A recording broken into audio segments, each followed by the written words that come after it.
राष्ट्रवादी काँग्रेसबाबत देखील असंवैधानिकरित्या निवडणूक आयोग निर्णय देणार हे अपेक्षितच होतं। या सर्व गोष्टी सर्वोच्च न्यायालयात जायला हव्या अशी प्रतिक्रिया ज्येष्ठ काँग्रेस नेत्या यशोमती ठाकूर यांनी दिली।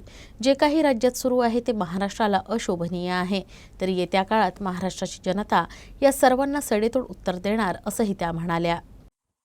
अपेक्षित होतं, की हे पुन्हा एकदा असंवैधानिकरित्या वागणार आहे. या सगळ्या गोष्टी सुप्रीम कोर्टमध्ये गेल्या पाहिजे. तुम्ही बघितलं असेल, की चंदीगडच्या निवडणुकीमध्ये, मेयरच्या निवडणुकीमध्ये ज्यावेळेला अ, सुप्रीम कोर्टाने ठोकलं आणि सुप्रीम कोर्टचे जस्टिस म्हणाले, जस्टिस चंद्रचूड, की हे जे काही सुरू आहे, हे लोकशाहीचा खून आहे. हे लोकशाहीच्या विरोधात सुरू आहे आणि जे काही महाराष्ट्रामध्ये सुरू आहे, हे महाराष्ट्राला अशोभनीय आहे. कोण येतं, कोण पक्ष तोडतं, कोण कसं देतं, चिन्ह कसं मिळतं, हे आश्चर्यच आहे. आता अजितदादा का गेले? का त्यांना जावंसं वाटलं? काय त्यांची मजबुरी होती? म्हातारपणात बापाला लाथ का मारावीशी वाटली?